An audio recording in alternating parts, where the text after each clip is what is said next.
ఇది నేను చేసిన తెలియకోకున్నా తప్పు, సరేనా? ఆదోని ప్రజానీకానికి అందరికీ నమస్కారం. ఈరోజు కౌన్సిలర్ సమావేశం జరిగింది. ఈ కౌన్సిలర్ సమావేశంలో మ్యాక్సిమం అన్ని వర్కులు అన్ని పాస్ చేయడం జరిగింది. కొన్ని 2 అంశాలు మాత్రమే వాయిదా వేయడం జరిగింది. ఆ అంశంలో కూడా చాలా ఇంపార్టెంట్ ప్రజలకు సంబంధించిన ఏ విషయం అంటే ప్లాస్టిక్ విషయంలోన అధికారులు గ్లాసులు కానీ ఇస్రాకులు కానీ ప్లాస్టిక్ ఏ కవర్లు కానీ చిన్న అంగుళ్ళు పెద్ద అంగుళ్ళు టోటల్ ఆదోని ప్రజలు ఎక్కడ ప్లాస్టిక్ అమ్మినా వాళ్ళని దొరికినారనుకో వాళ్ళకి జరిమానా అనేది ఉంది. ఆ జరిమానా ఫస్ట్ ఎంత అంటే 2500 ఉంది. మళ్ళీ ఆ జరిమానం 5000 పెంచినారు. వాళ్ళు ప్రజలు కానీ దొరికితే 2500 ఉండింది, 5000 పెంచినారు. ప్రజలు ఎవరైనా ప్లాస్టిక్ వ్యాపారస్తులు దొరికితే 2500 5000 చేసినారు. పెద్ద అంగుళ్ళు 20,000 నుండి 40,000 చేసినారు. ఇది మా కౌన్సిల్ దృష్టికి అజెండా అంశాల్లో పెట్టడం జరిగిన అధికారులు. కానీ మా కౌన్సిలర్ అంతా నిర్ణయం తీసుకుని ఇది ప్రజలకి భారం అవుతుంది. ఇప్పటికే 2,500 వ్యాపారస్తులు చాలా ఇప్పటికే వాళ్ళకి వ్యాపారం లేక పూర్తిగా ఇబ్బంది పడి చాలా కష్టాల్లో ఉన్నారు వ్యాపారస్తులు ఆదోని ప్రజలు. మళ్ళీ మీ ప్లాస్టిక్ అమ్ముతున్నారని చెప్పి మళ్ళీ మీ భారాన్ని మళ్ళీ డబల్ పెంచితే వాళ్ళకి ఫైన్ వేస్తే వాళ్ళు ఏ విధంగా కుటుంబాలు నడుచుకోవాలా, వాళ్ళు ఏ విధంగా కట్టుకోవాలా? కాబట్టి ఇవన్నీ చాలా వ్యాపారస్తులకి ఆదోని ప్రజలకి చాలా ఇబ్బంది ఉంటుంది. కాబట్టి దీన్ని వాయిదా వేస్తాము. తర్వాత దీన్ని మళ్ళీ మేము వ్యాపారస్తులతో ఆదోని ప్రజలతో వాళ్ళు అంగుల్లో వాళ్ళ సంఘాలు ఉంటాయి, వాళ్ళ హోటల్ సంఘాలతో కూర్చుని మాట్లాడుకుని వాళ్ళ అభిప్రాయాలు తీసుకుని మళ్ళీ ఈ అంశం పైన మళ్ళీ మాట్లాడతామని అక్కడున్న అధికారులకి చెప్పడం జరిగింది. కాబట్టి ఏదేమైనా ఆదోని ప్రజలు వ్యాపారస్తులకి ఇబ్బంది పడకూడదని ప్లాస్టిక్ వల్ల చాలా పెద్ద ఫైన్ వేసినారు. 2,500 5,000 చేసినారు. చిన్న వ్యాపారస్తులకి 20,000 40,000 చేసినారు. ఇలాంటి భారం మీకు పడితే ఎక్కడి నుంచి మీరు బతకలు, ఎలా వ్యాపారాలు చేసుకుంటారు? ఉండేది అక్కడ మాత్రమే వ్యాపారాలు. కాబట్టి ఇవన్నీ రద్దుపరిచి మీరు ఆదోని ప్రజలకు ఇబ్బంది కాకోకున్నట్లా, వ్యాపారస్తులకి ఏ బరువు బాధ్యతల పడుకోకున్నట్లా కౌన్సిలర్ ఏకదాటిగా నిర్ణయం తీసుకుని ఈరోజు వాయిదా వేయడం జరిగింది. మళ్ళీ ఈ విషయం మళ్ళీ మా దృష్టికి కానీ అధికారులు తీసుకొస్తే మళ్ళీ మీ ఉండే హోటల్ సంఘాలతో మేధావులతో అందరూ పిలిపించుకుని కూర్చుని ప్లాస్టిక్ కవర్ పైన మళ్ళీ మీలాంటి పెద్దవాళ్ళు వ్యాపారస్తులతో కూర్చుని మాట్లాడుకుని నిర్ణయం తీసుకుని మరి అధికారులకి చెప్పడం జరుగుతుంది. కానీ సొంతంగా అధికారులు ఇలాంటి నిర్ణయం తీసుకుంటే మేము మీ తరఫున గట్టి వాదించడానికి కూడా సిద్ధంగా ఉంటామని ఈ ఆదోని ప్రజలు వ్యాపారస్తులకి తెలియజేస్తున్నాం. ఇట్లా కౌన్సిల్లో వైస్ చైర్మన్ నరసింహులు. అలాగే దయచేసి రాష్ట్ర ప్రజలందరూ గుర్తించుకోవాలా, ఆదోని ప్రజలు గుర్తించుకోవాలా. ఎందుకంటే ఈరోజు గత ప్రభుత్వం వైఎస్ఆర్లోన చెత్త ఇంటింటికి చెత్త సేకరణకి మన మాజీ ముఖ్యమంత్రి జగన్మోహన్ రెడ్డి అన్న పెట్టడం జరిగింది. ఆ వెహికల్ ఒక ఇంటికి 30 రూపాయలు ఇవ్వాలని ఆ రోజుల్లో మున్సిపాలిటీ వాళ్ళు ఫిక్స్ చేయడం జరిగింది. ఒక రోజు 30 రూపాయలు నెలకు 30 రూపాయలు ఇవ్వడానికి కట్టడానికి ఆ రోజు ప్రజల నుంచి వ్యతిరేక బాధలు పడినారు.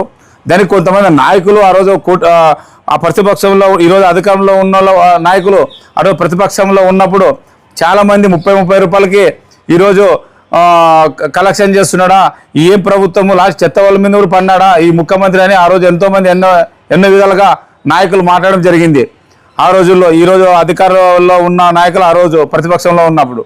కానీ ఆ రోజు మీరు అన్నారే, మరి మీ ప్రభుత్వంలోనా అదే స్కీము, అదే వెహికల్, అదే విధంగా మీ ప్రభుత్వము ఈరోజు పెట్టడం జరిగింది మొత్తం స్టేట్ మొత్తము. మళ్ళీ అదే స్కీమ్ పాలసీ పైన అదే ఏజెంట్స్ వాళ్ళ ద్వారా ఈరోజు బండ్లు మళ్ళీ తీసుకోవాలని మరి ఈరోజు గవర్నమెంట్ జీవో జారీ చేసింది. ప్రతి మున్సిపాలిటీ మీద దాదాపు నెలకి 17 లక్షల 17 లక్షల భారం ఈరోజు. అంటే పబ్లిక్ పైన ఎంత అంటే జనరల్ ఫోన్లో అంటే ఈరోజు మరి ఇది ప్రజల మీద భారం వేసినట్లు కాదా? ప్రజలకి మరి బరువు మోపినట్లు కాదా? అంటే ఈ ప్రభుత్వం ఈరోజు ప్రజలపైన చెత్త పన్ను మళ్ళీ వసూలు చేయడం కాదా? మరి ఆ రోజు అన్న వాళ్ళు ఈరోజు మళ్ళీ ఎందుకు మీరు ప్రజలపైన ఈ భారం మోపుతారు? అంటే ఇది కాదు, ఇది కరెక్టేనా? రాష్ట్ర ప్రజలు గుర్తించుకున్నాలా, ఆదోని ప్రజలు గుర్తించుకున్నాలా? ఈరోజు ప్రభుత్వం చెప్తూనే ఉంది కానీ ప్రజలు భారం వేస్తూనూ ఈరోజు అభివృద్ధిలో చాలా వెనుకబడింది. ఈరోజు కౌన్సిల్ రావడం జరిగింది ఈ అంశం. తర్వాత మళ్ళీ వెహికల్లో మా డ్రైవర్ దాదాపు 25 మంది డ్రైవర్ జీతాలు కూడా లేకున్నట్ల చాలా మంది సంవత్సరం వరకు వెహికల్ నడిపే వాళ్ళకి జీతాలు కూడా లేకున్నట్ల పోయింది. మా డిమాండ్ ఏమో అందరూ కౌన్సిలర్లు అందరూ ఒకవేళ వెహికల్ కానీ మీరు పెట్టుకుంటే అదే ఇంతకుముందు చేసిన డ్రైవర్లనే మళ్ళీ వాళ్ళనే పెట్టుకోవాలా. ఎందుకంటే వాళ్ళ సంవత్సరం వాళ్ళకి మీరు నడిపించుకుని మున్సిపాలిటీ వాళ్ళు జీతాలు చెల్లించలేకపోయిన వాళ్ళని, కాబట్టి వాళ్ళ కుటుంబాలు వాళ్ళ కడుపులు కొట్టకూడదు.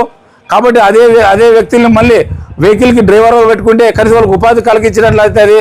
కాబట్టి మీరు దయచేసి వాళ్ళని గుర్తించి ఒకవేళ వెహికల్ తీసుకుంటే మళ్ళీ వాళ్ళని డ్రైవర్లు పెట్టించి మళ్ళీ వాళ్ళని జాయినింగ్ చేసుకోవాలని మా కౌన్సిలర్ కూడా డిమాండ్ చేయడం జరిగింది. కాబట్టి ఆ అంశం కూడా దీని మీద చర్చ నిజాలు మాట్లాడుకుని చర్చ జరిగిన తర్వాతే మళ్ళీ కౌన్సిలర్ నిర్ణయం తీసుకుంటామన్నాం. అందులో ఈ అంశం కూడా వాయిదా వేయడం జరిగింది. ఎందుకంటే ప్రజలపైన భారం దాదాపు 17 లక్షలు పడతాయి. కాబట్టి ఎక్కడి నుంచి కట్టాలి ఇది ఇంత డబ్బు? మనకు వచ్చే డబ్బులు ఆటాడికి ఈరోజు ఈ భారం పన్ను అనుకో మళ్ళీ మీ ఇంట్లోకి వచ్చే ట్యాక్సులు కానీ కుల రూపం కానీ పెంచడం కానీ ఇవే జరుగుతుంది మళ్ళీ గవర్నమెంట్. కాబట్టి ప్రజలు దృష్టిలో ఉంచుకుని మళ్ళీ ఈ అంశం వాయిదా జరిగింది. ప్రభుత్వానికి ఒకటే విన్నపిస్తాం, ప్రజల మీద భారం చేయకునే స్కీమ్లు ఏదైనా వదలండి.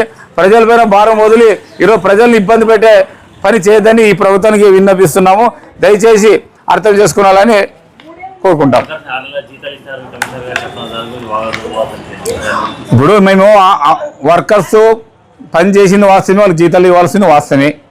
కానీ ఒక ప్రాసెస్ ఉంటుంది, ఒక పద్ధతి ఉంటుంది, రూల్స్ ఉంటుంది. మున్సిపల్ రూల్స్ పరంగా మనం పోవాలా. ఈరోజు పని చేయించుకునే వాళ్ళ టైమింగ్ అయిపోయింది. వాళ్ళ టైమింగ్ అయిపోయిన తర్వాత పని చేయించుకునేది టైం అయిపోయింది. వాళ్ళు పని చేయించుకున్న తర్వాత వాళ్ళకి జీతాలు ఇవ్వలేదు. జీతాలు ఇస్తామంటే వాళ్ళకి కౌన్సిల్కి పెట్టలేదు. తర్వాత మేము ఆబోధం తెలుపుకోముందే జీతాలు ఇచ్చేసినారు. ఇది చాలా తప్పు. అయినా పొరపాటునే ఒప్పుకున్నారు వాళ్ళు. అయినాక దాని విషయం మళ్ళీ మాట్లాడకూడదు. కాబట్టి ఇది అందరూ ఈ రాష్ట్ర ప్రజలు ఆంధ్ర ప్రజలు ఈ ప్రభుత్వాన్ని చేసే ప్రజల మీద భారాన్ని గుర్తించుకోవాలని అందరూ తెలియజేస్తున్నా. Narasimha municipal vice chairman. Sir ఇప్పుడు అడిగిన ప్రశ్నకి సార్ మీరు తప్పు చేసినారు. ఆమోదం చేసిన తర్వాత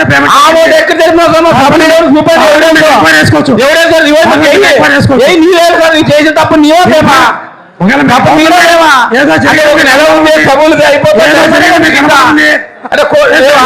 అంటే న్యాయస్థానం లేవా? అంటే టైం అయిపోతున్నా మీరు చేసిన తప్పులకి న్యాయస్థానం లేవా? ఆ కంప్లైంట్ పై అధికారులు లేదు, పొరపాటు జరగలేదు. మీరు మున్సిపల్ రాయన వాళ్ళే ప్రతి ఒక్కటి తప్పులు జరుగుతున్నారు. మీ మున్సిపల్ ఈడే ఏదున్నా ఈడే అన్ని మాకు ఏడో చూపాలా? ఎట్లా చేసినాడు అధ్యక్ష? ఆయన చెప్పండి అధ్యక్ష, జీతాలు వాయిదా వేసిన తర్వాత ఎట్లా చేసినాడు? ఏ అధికారంతో చేసిన సమాధానం చెప్పండి. మీ ఇష్టం అంటాడా? ఏమైనా గవర్నమెంట్ రాస్తా అంటాడా? మేడం ఒక్క నిమిషం మేడం, నా స్టాఫ్ కానీ వాయిదా పడిన అంశాన్ని మీరు ఆమోదించండి అని ఎవరైనా ఏ సందర్భంలోనైనా నేను వచ్చే సంవత్సరం 3 నెలలు అయింది, ఏ రోజైనా మిమ్మల్ని అడిగారా? ఎట్లా జీతాల్లో నేను అడుగుతున్నానే, నేను కానీ నా తరఫున నేను అడిగింది వినండి సార్. మీరు అడిగింది వినండి. చెప్పండి సార్, మీరు అడిగింది వినండి. ఇప్పుడు వాయిదా పడిన అంశాన్ని మీరు ఆమోదింప చేసుకుంటున్నారు, సిబ్బందిని మీరు అంటున్నారు. నేను వచ్చే సంవత్సరం 3 నెలలు అయింది. నేను కానీ నా తరఫున మా సిబ్బంది కానీ మేడం పలానా సబ్జెక్టు సభ్యులు వాయిదా వేశారు, దీన్ని ఆమోదింప చేయండి అని ఎప్పుడైనా చైర్మన్ గారు అడిగామో చెప్పండి. కానీ రైట్, మీరు అడగలేరు కదా. మరి ఆమోదం తెలిపలేకుండా మీరు జీతాలు ఇచ్చినారు, మరి అంశం ఎందుకు పెట్టినావు సార్? ఇది నువ్వు జీతాలు ఇచ్చిన తర్వాత మళ్ళీ ఎందుకు పెట్టినావు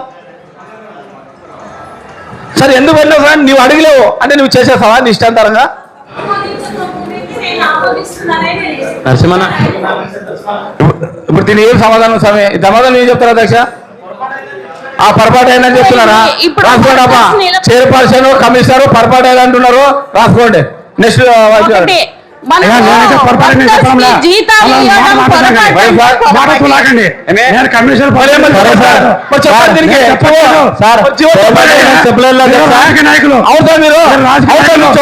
పరిధిలో మాకు పరిధిలో ఉన్నాయి. పరిధిలో పొరపాటు మాట చెప్పలేదు కాబట్టి సరైన పదం వాడండి. వాడండి మీరు జీతాలు ఏం చేసినా సరైన పదం వాడండి. జీతాలు ఏం చేసినా చెప్పండి. డౌట్ ఉంది కదా, ఎంక్వైరీ చేసుకో. నీకు డౌట్ ఉంది కదా, దానిపైన నీకు డౌట్ ఉంది కదా, ఎంక్వైరీ చేసుకో. డౌట్ ఉందా అడిగేది? ఎలా చేశారు మీరు అంటున్నారు? డౌట్ ఉందా చేసుకో, ఫైన్ వెరిఫై చేసుకో. మరి ఏం లేదు, కలెక్టర్కి అధికారి కంప్లైంట్ మీరే మరి సమాధానం మీదే. సమాధానము మీది ఏమో సమాధానం సార్? కాలు పడుకున్నారా మరి? మీకు రైట్స్ ఉందే? రైట్స్ ఉందే? మీకు మీ జీతం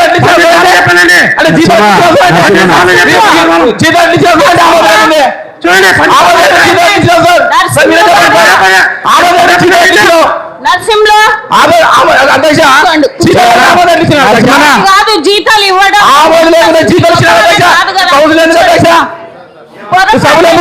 అయిపోయి వదిలేయాల. దాని గురించి ఏం తప్పు చేసినా ఎవరైనా తప్పు చేసినా గతంలో ఏ సబ్జెక్ట్ వాయిదా అయ్యలేదా? ఏ సబ్జెక్ట్ ఎన్నిసార్లు వాయిదా? నేను ఏం అడిగినాను? సార్ మీరు ఏం సార్ నర్సింహలో కూర్చోండి ప్లీజ్, దయచేసి కూర్చో. ఏంది ఇది? కాదు సార్ ఇదే కదా అడిగేది. నర్సింహలో కూర్చో. ఇచ్చిన తర్వాత మాకు జీతాలు ఇవ్వడానికి కానీ రైట్స్ ఉండే మాకు జీవోతో పాటు ఇప్పుడు మాకు ముందు పెట్టాలా, ముందు తెరవ తర్వాత సబ్జెక్ట్లోకి వెళ్ళాలి. అనుమతులకి పనులు అనుమతిని ముందస్తు చైర్పర్సన్ అనుమతులు తీసుకు అది ఎమర్జెన్సీ. అధ్యక్ష ఎమర్జెన్సీ మీరు తీసుకుంటారు కానీ ఎమర్జెన్సీ తీసుకున్న తర్వాత మేము ఇమ్మీడియట్ 50 days కౌన్సిల్ మీటింగ్ పెట్టాలా. అది పెట్టుకోకుండా వీళ్ళు షాడోలు వాయిదాలు వేసే షాడోలు చెల్లించినారు. వర్కర్ చెల్లించడానికి మాకు ప్రాబ్లం లేదు. ఇక్కడ రూల్స్ చట్టాన్ని తప్పుదారి పెట్టిస్తున్నారు, మున్సిపల్ యాక్ట్ని తప్పుదారి పెట్టిస్తున్నారు. ఇది ఎంతవరకు కరెక్ట్ అధ్యక్ష?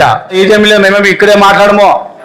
ఖచ్చితంగా మీరు అనుమతులు అధ్యక్ష తెస్తారు కదా అధ్యక్ష. మొత్తం మీరు ముందస్తు అనుమతి ఇచ్చేసేయండి అధ్యక్ష.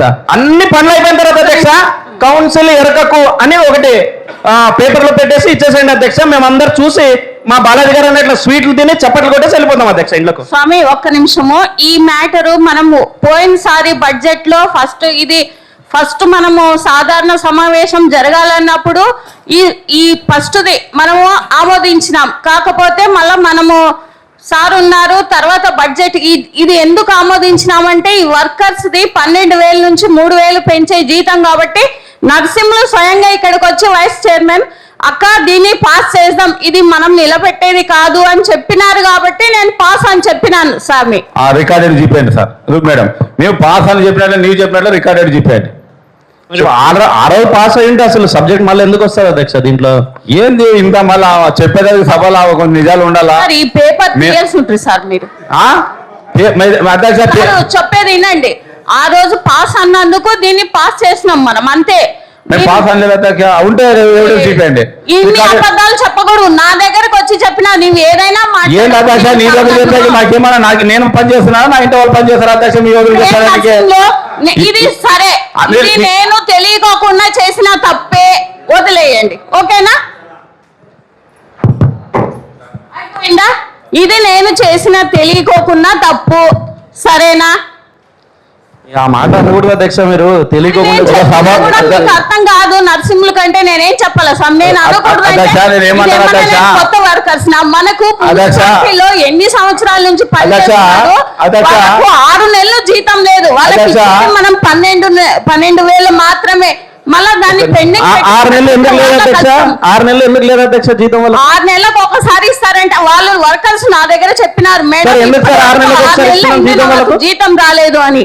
సార్ 6 నెలలకు ఒకసారి పేమెంట్ చేస్తున్నాం సార్ వర్కర్స్ కి? లేదు మరి ఇది 6 నెలలకు ఒకసారి శాంక్షన్ తీసుకుంటున్నాం. అవును శాంక్షన్ తీసుకుంటాం. టెండర్ పోలేదు కాబట్టి మహాయోగి లక్ష్మణ వాళ్ళ ద్వారా తీసుకున్నాం కాబట్టి 6 నెలలకు ఒకసారి వాళ్ళతో కండిషన్ పెట్టుకుని ఆ తర్వాత పేమెంట్ చెబుతా ఉంటుంది. నెల జరుగుతుంది అది. అదే అధ్యక్ష, ఎందుకంటే 6 నెలల జీతం రావడం లేదు కాదు, నెల జీతం వస్తుంది అధ్యక్ష. మీరు తప్పడం లేదు స్వామి, ఇవ్వడం లేదు. వర్కర్స్ చెప్పినారు ఇవ్వడం లేదు వాళ్ళకు. అధ్యక్ష 6 నెలలకు ఒకసారి రినివల్ చేయాలి అధ్యక్ష. ఒక నిమిషం అధ్యక్ష, మీరు చెప్పినారు 6 నెలలకు ఒకసారి రినివల్ చేయాలా. సెప్టెంబర్లో వాళ్ళు 6 నెలల టైం అయిపోయింది. సెప్టెంబర్లో పెట్టాల్సిన అంశము డిసెంబర్లో నిలబడిందంటే దీంట్లో నాయకులు ఎవరో వాళ్ళ 3 నెలలు ఏదో ఒక వర్కర్ దగ్గర ఏదో మాట్లాడుకునేకి 3 నెలలు టైం అయినాడు పాపం వర్కర్ దగ్గర. అది ఎంతవరకు నియమం తెలియదు అధ్యక్ష. అధికారులు చెప్తారు, అంటే మేమంటే కాదు అధికారులు చెప్పిన మాటే. కాబట్టి 3 నెలలు లేట్ అయిన తర్వాత ఆ రోజు మేము వాదించినాం, సభలో క్వశ్చన్ వేసి అడిగినాం. కానీ 3 నెలలు లేట్ అయిపోయిన తర్వాత ఇప్పుడు జీతాలు పెట్టినారు అధ్యక్ష, వాళ్ళకి షాడో ఇవ్వాలని. ఇది అధ్యక్ష ఏం మెన్షన్ చేసినారు అధ్యక్ష? ఒక్క నిమిషం. 31వ తారీఖు 12, 13వ తారీఖు, 23వ తారీఖు 1వ నెల ఇవి వాయిదా పడినందుకు మీరు రాటిఫికేషన్ తీసుకున్నాం, మీతో ముందస్తు తీసుకున్నామని అంటున్నారు. దీంట్లో మళ్ళీ ఏం చెప్తారు అధ్యక్ష, 5/10/2020 నుంచి 33/2020 వరకు శాంక్షన్ కావాలని అంటారు. 5వ నెల, 10వ నెల, 11వ నెల ఎందుకు అంశంలోకి రాలేదు అధ్యక్ష? ఇది జీతాలు 6 నెలలకు కానీ మీరు కరెక్ట్ చెప్తున్నారు అధ్యక్ష, బాగుంది మీ వాదన. 6 నెలలకు ఒకసారి వస్తుంది, ముందు చేస్తున్నామని. ఆ రోజు కూడా మనం ఎందుకు పోస్ట్పోన్ చేసాం దీన్ని? 10వ నెలలో కావాల్సి ఉండే పని 12వ నెలలో ఎందుకు వచ్చింది అంశం దీంట్లోకి? ఇది 10వ నెల 5వ తారీఖు 10వ నెల అని ఇచ్చినారు. మనం అనుకుంటే 30వ తారీఖు జరిగింది 10వ నెలలో కౌన్సిల్ సమావేశము, ఆ రోజు ఎందుకు రాలేదు? 11వ నెలలో 30వ తారీఖు జరిగింది, ఆ రోజు ఎందుకు రాలేదు? 12వ నెలలో ఎందుకు వచ్చింది? 2 నెలలు ఎందుకు డిలే అయింది ఇది? అది నేను తెలుసుకొని సార్, ఇది బడ్జెట్ వాళ్ళకు జీతాలు ఇవ్వడం లేదు. మీరు కాదు అధ్యక్ష, ఇది సమాధానం చెప్పాల్సింది కమిషనర్ గారు చెప్పాలి. కోరుతాను నేను చెప్పినందుకు సార్ మీరు చెప్పండి సార్. ఇప్పుడు 100 మందిని తీసుకున్నాము, ప్రతి 6 నెలలకు ఒకసారి వాళ్ళని కంటిన్యూ చేసుకోవడము, నెల అందులోనే బడ్జెట్ శాంక్షన్ కూడా తీసుకోవడం, పేమెంట్ చేయడం అనేది జరుగుతూ ఉంది. ఇది మేము సెప్టెంబర్లోనే కౌన్సిల్ అంశం తయారు చేస్తే ఆ నెలలో రాలేదు. మళ్ళీ తర్వాత 10వ నెలలు అన్నప్పుడు కూడా దీంట్లో అంతా వెరిఫై చేయాలా, లిస్ట్ అంతా కూడా వర్కర్లంతా ఎక్కడికక్కడ వాళ్ళు పని చేస్తున్నారో లేదా, కొంతమంది పని చేయకుండా వెళ్ళిపోతున్నారు, వీళ్ళ మీద వెరిఫై చేయాలా అనే దానిపైన అక్టోబర్ నడిచిపోయింది. తర్వాత నవంబర్లో పెట్టేటప్పటికి నేను అనుకోకుండా సెలవు పెట్టబడము, దానివల్ల నేను డిసెంబర్లో రావడం జరిగింది. తర్వాత ఆ డిసెంబర్ నెలలో ఫైల్ అంతా మళ్ళా చేసిన తర్వాత ఈ ఫైల్ అంతా 31/12కు కౌన్సిల్ తీసుకొని రావడం జరిగింది, వెరిఫికేషన్ అయిన తర్వాత. ఆ సబ్జెక్ట్ ఇదే ఇష్యూ ఈ 31/12లోనే డిస్కషన్ జరిగింటే ఆ రోజే ఒక సమాధానం మీకు వచ్చేది. ఎందుకంటే 31/12 పెట్టాము, 13/1 పెట్టాము, 23/1 పెట్టాము. చర్చించకుండానే సబ్జెక్టు వాయిదా పడతా పోయింది కాబట్టి ఈ డీప్ డిస్కషన్ ఆ రోజు రాలే. ఇప్పటికీ ఈ చైర్పర్సన్ గారి ముందస్తు చర్య పైనే మేము జనవరి ఆఖరి వరకు కూడా జీతాలు ఇచ్చాము. జనవరి ఇవ్వాల, డిసెంబర్ ఆఖరి దాకా ఇచ్చాము. జనవరి మాసం మాత్రం ఇప్పుడు తయారవుతుంది. ఈ రోజు రేపు అది పేమెంట్ కోసం పెడతాము.